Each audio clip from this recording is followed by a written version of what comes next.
భద్రాద్రి కొత్తగూడెం జిల్లా అశ్వరావుపేట నియోజకవర్గం అన్నపురెడ్డిపల్లి మండలంలో కేంద్ర ప్రభుత్వం ఉపాధి హామీ పథకంలో మహాత్మా గాంధీ పేరును తొలగించే ఆలోచనలు ఉన్నారని రాహుల్ గాంధీ పిలుపు మేరకు రాష్ట్ర ప్రభుత్వం పైన రేవంత్ రెడ్డి అశ్వరావుపేట శాసనసభ సభ్యులు జారీ ఆదినారాయణ ఆదేశాల మేరకు ఆదివారం మండల కేంద్రమైన అన్నపురెడ్డిపల్లి గ్రామంలో కాంగ్రెస్ నాయకులు మహాత్మా గాంధీ మరియు అంబేద్కర్ విగ్రహాల పూలమాల వేసి నిరసన తెలియజేశారు। ఈ కార్యక్రమంలో నాయకులు మాట్లాడుతూ నరేంద్ర మోడీ వంటెతు పోకడా పోతున్నారని, ఉపాధి హామీ పథకంలో గాంధీ పేరును తీయాలని ఆలోచన చేస్తున్నారని, ఇలా చేయడం వల్ల ప్రజలు త్వరలో మోడీకి తగు బుద్ధి చెప్తారని, దేశం కోసం తను చేసిన పోరాటం మోడీ గుర్తుంచుకోవాలని, గాంధీ పేరును తీయడం కోసం కేంద్రం అనేక రకాలుగా ప్రయత్నం చేస్తుందని వాపోయారు। ఈ కార్యక్రమంలో జిల్లా కాంగ్రెస్ నాయకులు పర్స వెంకట్, వేముల రమణ, శ్రీ బ్రహ్మరాంబ సమేత మల్లికార్జున స్వామి చైర్మన్ మల్లెల నరసింహారావు, దుబ్బాకుల రాము, అన్నపురెడ్డిపల్లి మండల యూత్ లీడర్ వేముల నరేష్, అన్నపురెడ్డిపల్లి కాంగ్రెస్ గ్రామ అధ్యక్షులు చల్ల వెంకట్రావు, మాయా కిష్టయ్య, ఎల్లయ్య, కఠం రాజు, లక్ష్మారెడ్డి, మరిగూడ సర్పంచ్ మరియు అన్నపురెడ్డిపల్లి మండల ముఖ్య నాయకులు పాల్గొన్నారు।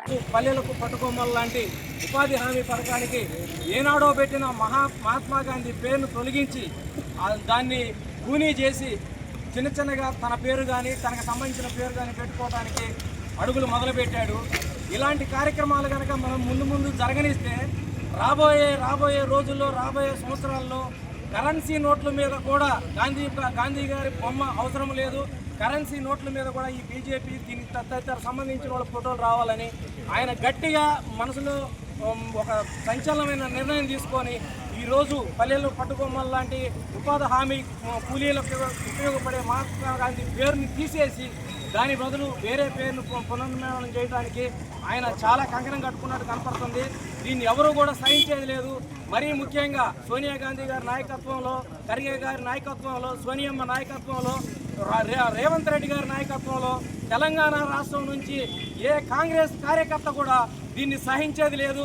ఇదే కనుక కంటిన్యూ అయితే ముందు ప్రాణ త్యాగాలకు కానీ దేనికైనా కానీ కాంగ్రెస్ కార్యకర్తలు అందరూ సిద్ధమవుతారని మొన్న జరిగిన గ్రామ పంచాయతీల్లో కూడా మేము డంకా పదంగా చెప్పడం జరిగింది। మోదీ గారు మీ విషయాలు మొత్తం కూడా మీరు ఉపసంహరించుకొని ఈ దేశానికి స్వాతంత్రం తెచ్చిన మహాత్మా గాంధీ గారి పేరుని ఉపాధి హామీకి అదేవిధంగా కొనసాగించని పక్షంలో ఇలాంటి నిరసనలు కాదు, ఎన్నో రకాలు మేము తెలంగాణ సాధించుకోవడానికి ఎన్ని రకాల పోరాటాలు చేసినామో దాన్ని మించి పోరాటాలు కూడా చేస్తామని చెప్పేసి ఈరోజు మేము అందరం సమక్షంలో చెప్పడం జరుగుతుంది। ఈ కార్యక్రమానికి వచ్చిన పెద్దలందరికీ కూడా అందరికీ శిరసాభివందనాలు, నమస్తే।